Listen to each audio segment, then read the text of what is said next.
What's up, everybody? It's Josh here. Sorry I've been gone for so long, but I'm actually going to be putting out a few videos pretty soon here.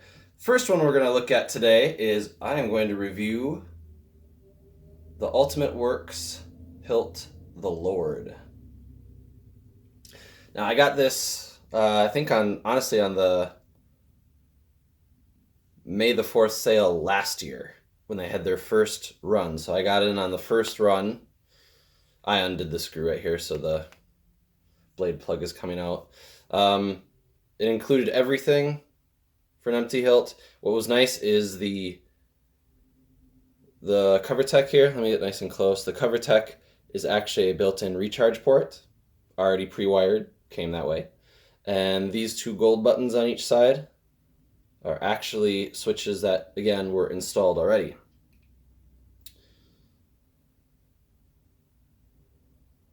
Nice chromed. You know what? I shouldn't say it. I don't know if it's chromed.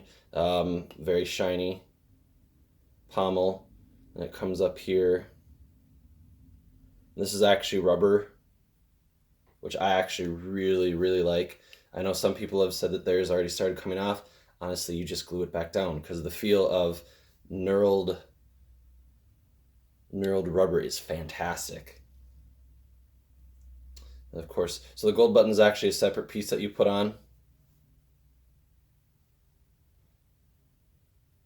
And this takes a 7/8 inch blade. Oh, and I should say that the blade plug is from TCSS. So right there, that's how much room you got for the LED. So this blade, so let me show you something.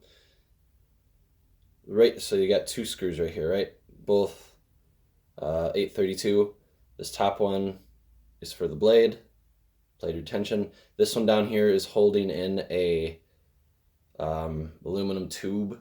That's what you are using for your like the LED holder, kind of the blade socket. What I did was I sanded the back side of it down because by default this sticks out. And I did not want it to stick out. I wanted it to be, I'm not going to duel with this. So I wanted it to be a very nice, accurate looking, pretty shelf queen. So sitting in there flush, it would look nice. All right, so let's put in a blade. This is an Obi Shane blade right here. Let's tighten it down. So this is running a Prizm 5.1. The LED is a red, deep red, white. Oh, and this kill key that's located right here in the recharge port, I got that off of Shapeways.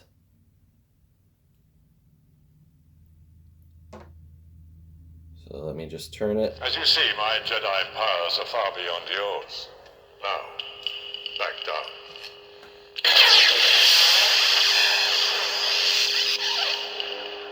I don't think so.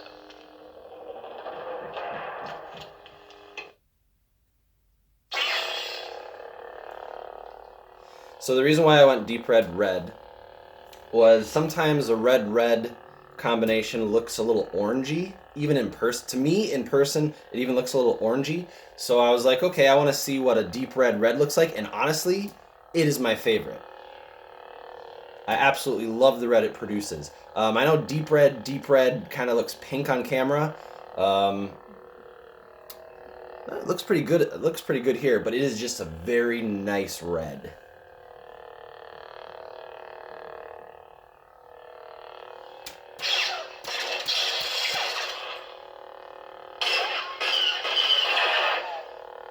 It is a 20mm speaker. So I also got the chassis for safe from Shapeways that sits right in here, and then a piece of it sits in the pommel to hold the speaker.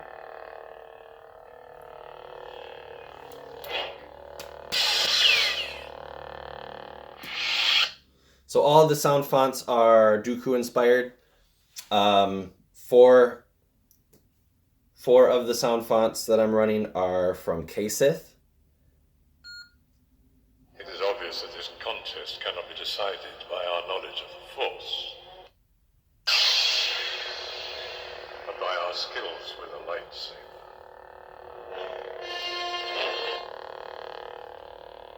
So it isn't. So Kasith, the font I'm showing off is Duke, and I wouldn't say recently, in the last couple months ago, he updated it, and it's fantastic.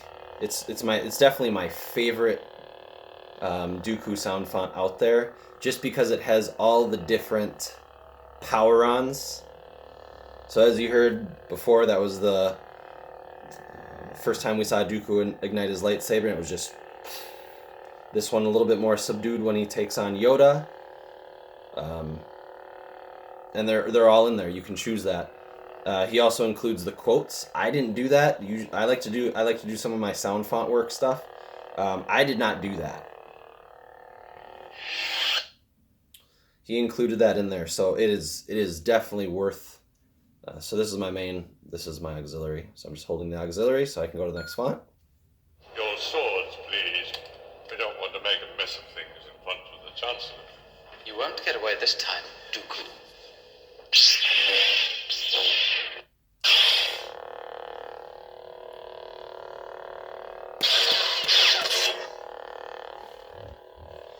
I should say the chassis was holding the board by just like these little plastic things in the corner, so it did come out of the chassis. There's nothing wrong with anything of it, it's just kind of free floating in there a little bit, so I got to go in there and connect it back in. So when I do the swings,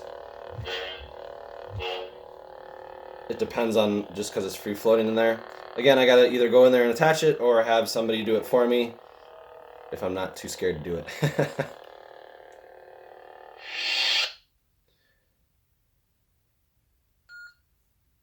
failed, Jedi. And this is the actual main font you'd get from Kasith, not just like no quotes or anything, or nothing in there. That nice, I love that. It's one of my favorite ignitions.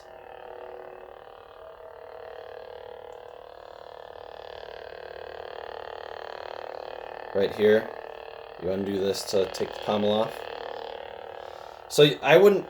This is very heavy duty. This is definitely heavier than some sabers I have, just because of the way it was made. And I'm not saying that's a bad thing. This is honestly a very beautiful saber, and it's nice and thin. You can see my fingers are touching. The one thing, so this is all one piece right here. Then there is a screw holding on the elbow piece, and then a screw holding on the pommel. So this is not something I would personally duel with. Count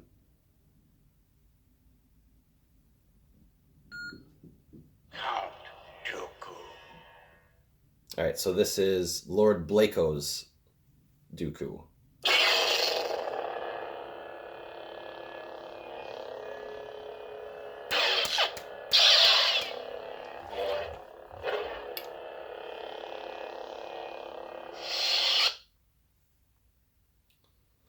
And you'll see a little bit of a gap right there and how it doesn't quite fit in there. So what I actually have to do is undo this screw and kind of jiggle it in a little bit more, and then tighten it again, and it will sit just fine. It's not hurting it the way it is. It's just probably setting off my OCD a little bit. I've been looking forward to this. And this last one is Mad Cow's Korriban.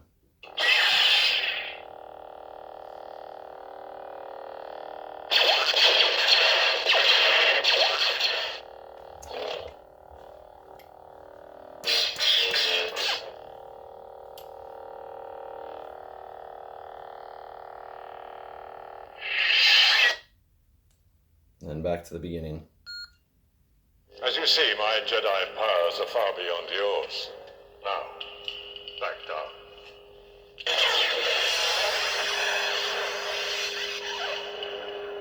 don't think so.